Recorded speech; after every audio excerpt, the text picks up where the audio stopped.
हाँ जी, नमस्कार। पार्ट 24 सरकारी पत्र। सरकारी पत्र आप सबको पता ही है कि कैसे लिखा जाता है, फिर भी हम यहाँ थोड़ा डिस्कस कर लेते हैं। ये हमारा लास्ट चैप्टर चल रहा है। इसके बाद कुछ पार्ट थर्ड दिया हुआ है, that is not so important, but फिर भी हम उसे आई थिंक अगर वो शॉर्ट के अंदर है तो एक दो वीडियो में उसको कवर कर देंगे।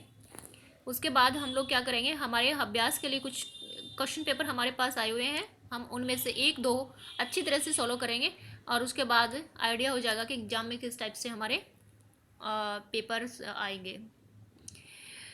भारत सरकार के विचारों या आदेशों की अभिव्यक्ति करने के लिए सरकारी पत्र का प्रयोग होता है, पता है सबको। पत्र में स्पष्ट होता है कि ये पत्र सरकार के निर्देश से लिखे जा रहे हैं। पत्र का प्रयोग राज्य सरकारों, संघ लोक सेवा आयोग जैसे सांविधिक निकायों, निगमों, उपक्रमों के अध्यक्षों, संबंध देखना, एक संबंध हम क्या लिखते हैं, सब बै के ऊपर हम डॉट लगा के संबंध, दैट इज ऑल्सो राइट। यहाँ ये इसको मॉडर्न हिंदी की तरह इसने इसको द के नीचे हलंत लगा के लिखा है, बहुत राइट। तथा अधीनस्थ कार्यालयों, सार्वजनिक क्षेत्रों एवं जनता के बीच किया जाता है। दो मंत्रालयों के बीच आपसी पत्र व्यवहार के लिए पत्र का प्रयोग नहीं किया जाता। क्या बोला इसने, पत्र का प्रयोग राज्य सरकारों, संघ लोक सेवा आयोगों और उनके अधीनस्थ जो भी जितने भी कार्यालय हैं उनके बीच जो है संवाद करने के लिए, और दो मंत्रालयों के बीच आपसी पत्र व्यवहार के लिए पत्र का प्रयोग नहीं किया जाता। पत्र का प्रारूप अपने आप में पूर्ण होता है, इसके निम्नलिखित भाग होते हैं। पत्र संख्या होती है, देख अपन अब अभी अभ्यावेदन देखा तो उसमें खाली डेस्क दिया हुआ था, कोई पत्र होता है उसकी संख्या होती है, फिर उसका एड्रेस होता है, भारत सरकार विभाग मंत्रालय का नाम होता है, फिर डेट लिखा होता है, फिर सेवा में इस टाइप से हमने लेफ्ट साइड में देखा था लिखना होता है, फिर विषय डालते हैं, फिर संदर्भ। अगर पहले पत्र व्यवहार हुआ है तो हम डालेंगे किस संदर्भ में, आप कह रहे हैं अगर हमारी पहले कोई हमें बात हुई है, वार्तालाप हुई, तो हम उसमें इस संदर्भ में ये है। संबोधन, सरकारी पत्र के लिए महोदय, महोदया और गैर सरकारी पत्र के लिए प्रिय, महोदय आदि का प्रयोग किया जाता है। पत्र का मुख्य भाग लिखेंगे, मेन बॉडी होती है जो बीच में हमने एक दो पॉइंट डालते हैं वो। अधोलेख, भवदीय या भवदिया, प्रेषक के हस्ताक्षर और पदनाम। पत्र में निर्देश हुआ है, कहना है, करें, किया जाए, किया जा रहा है, किया जाएगा, किया जाना चाहिए जैसे क्रिया रूपों का प्रयोग होता है। सबसे पहले इसके अंदर कुछ स्थिति, अच्छा पहले इसके वर्ड्स देख लेते हैं।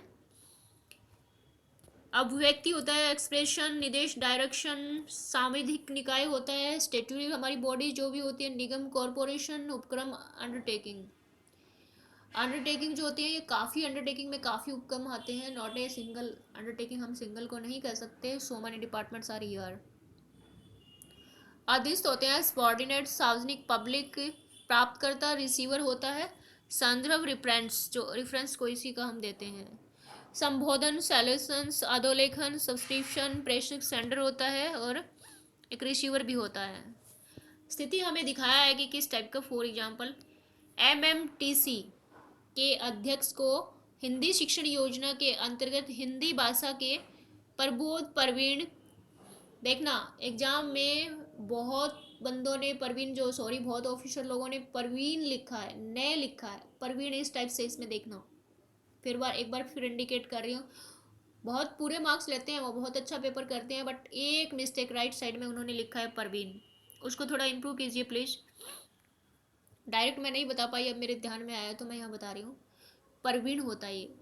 एवं प्राज्ञ प्रशिक्षण हेतु पात्रता संबंधी जानकारी देते हुए निदेशक की तरफ से पत्र का मसूदा तैयार करें। इस टाइप से आएगा तो क्या लिखेंगे, पत्र की संख्या लिखेंगे, फिर मंत्रालय का नाम लिखेंगे, भारत सरकार, केंद्रीय या हिंदी प्रशिक्षण राजभाषा विभाग। देखो इसमें कहीं कॉमा नहीं है तो आप कॉमा कहीं मत लगाना, आप फुल स्टॉप भी मत लगाना गृह मंत्रालय के बाद, वो भी चलेगा। उसके बाद एड्रेस डालेंगे थोड़ा सा राइट साइड में, और फिर लेफ्ट साइड में सेवा में, एमएमटीसी, स्कोप कॉम्प्लेक्स, यहाँ पे एड्रेस डालेंगे पूरा जो भी है, फिर विषय डालेंगे, फिर संदर्भ डालेंगे। अब यहाँ संदर्भ कैसे आ गया, इसलिए आ गया कि हमें जो ऊपर लाइन दी गई है ना, इसमें इन्होंने हमें बताया है किस संदर्भ के अंदर है।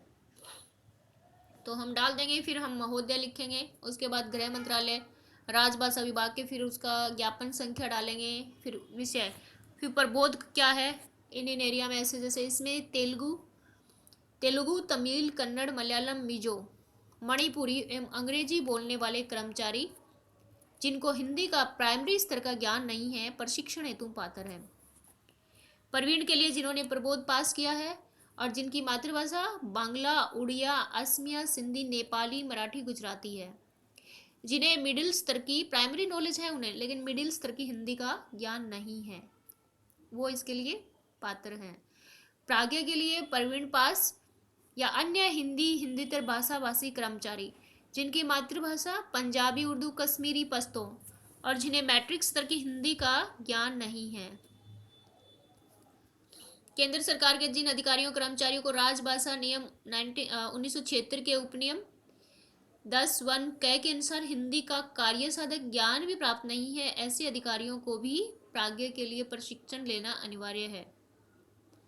भवदिया यहाँ उसने नाम लिखा अपना, सलंगन इन्होंने क्या क्या इसमें ऐड किया है। पत्र का प्रयोग कहाँ कहाँ किया जाता है? क्या दो मंत्रालयों के बीच पत्र का व्यवहार हो सकता है? नहीं, दो मंत्रालयों के बीच नहीं होगा। पत्र में प्राप्तकर्ता का नाम, पदनाम कहाँ लिखा जाता है?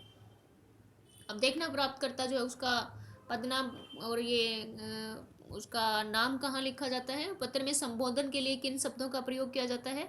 बिल्कुल ऊपर दिया हुआ है। पत्र में अधोलेख का प्रयोग होता है या नहीं, ये सब जो है आप इसको देखेंगे, इसमें दिया हुआ है। एक लेसन तो मैंने सबके क्वेश्चन आंसर करवाए हैं, इसके डायरेक्ट दिखाई दे रहे हैं, आप देख सकते हैं, देख लेना। भाग 3 विविधा बोधन उपभोक्ता संरक्षण, इसे करें क्या इसी वीडियो में?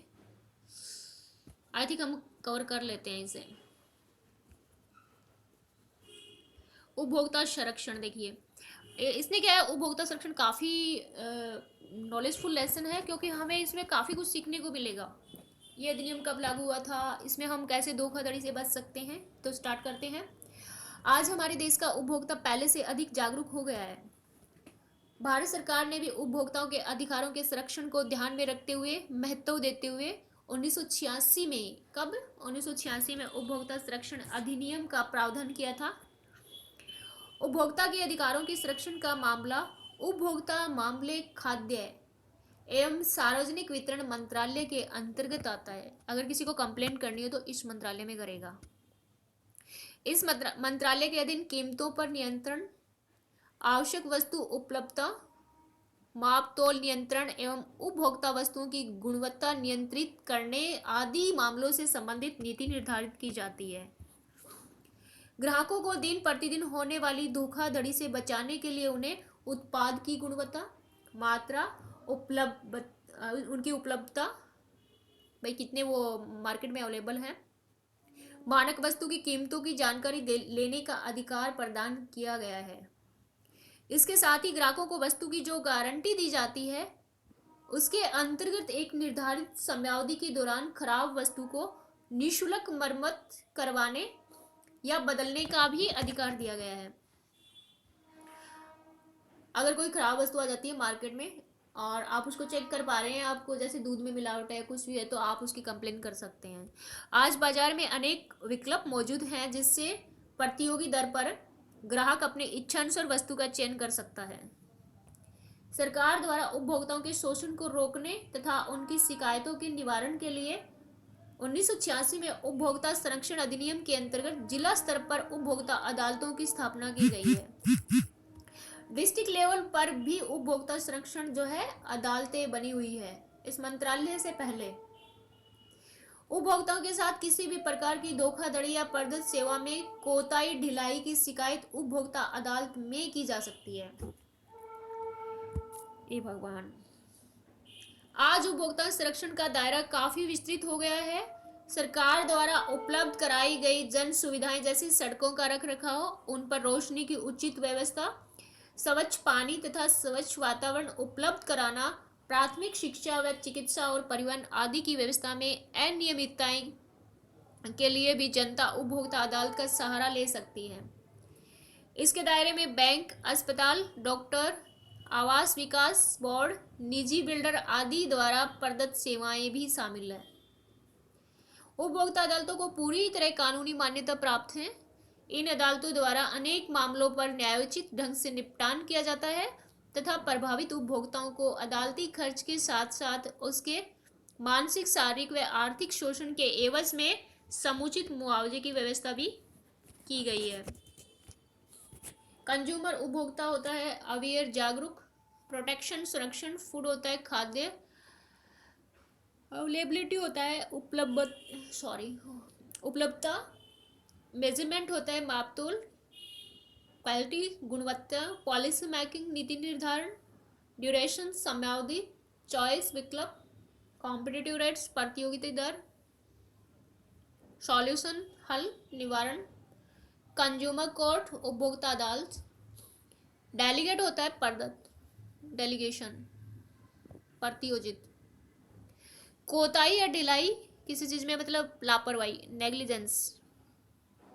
दायरा परव्यू, परिवहन ट्रांसपोर्ट, अनियमितता, इरेगुलरिटी। निजी प्राइवेट, न्यायोचित जस्टिफाइड। अफेक्टेड होता है प्रभावित कोई इलाका। इफेक्ट भी होता है, एक इफेक्ट होता है प्रभाव और अफेक्टेड प्रभावित। समुचित होता है ओवरऑल। कंपनसेशन होता है किसी को मुआवजा एटसेट्रा। उसके बाद हम प्रश्न नंबर 1 पे आते हैं। उपभोक्ता संरक्षण अधिनियम का प्रावधान कब किया गया था? तो हम इसमें डायरेक्ट लिख देंगे 1986 में। उसी के बाद प्रश्न नंबर 2 आता है कि उपभोक्ता संरक्षण के मामले किस मंत्रालय के अंतर्गत आते हैं? तो ये भी हमें डायरेक्ट दिया हुआ है।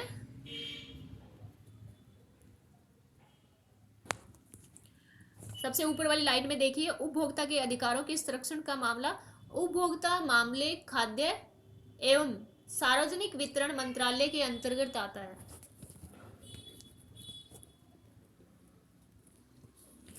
प्रश्न नंबर 3 है, उपभोक्ता संरक्षण के अंतर्गत उपभोक्ता को प्राप्त किन्हीं 3 अधिकारों का उल्लेख कीजिए।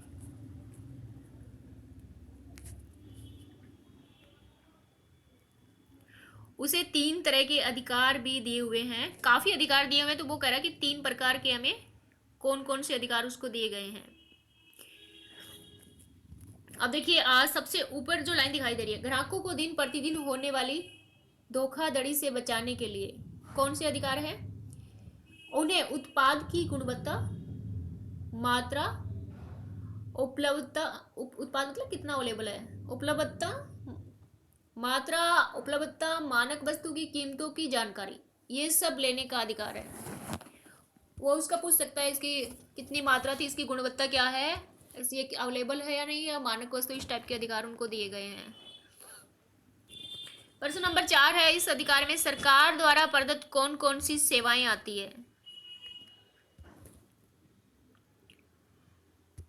अब देखिए फर्स्ट लाइन के लास्ट में थोड़ा देखिए, सरकार द्वारा उपलब्ध कराई गई जन सुविधाएं कौन सी है? सड़कों का रख रखाव, उन पर रोशनी की उचित व्यवस्था, स्वच्छ पानी, स्वच्छ वातावरण उपलब्ध कराना, प्राथमिक शिक्षा।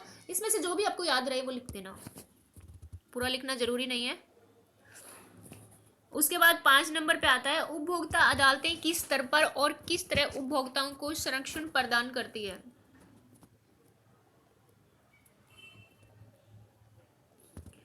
लास्ट जो है इसमें देखिए, उपभोक्ता अदालतों को पूरी तरह कानूनी मान्यता प्राप्त है।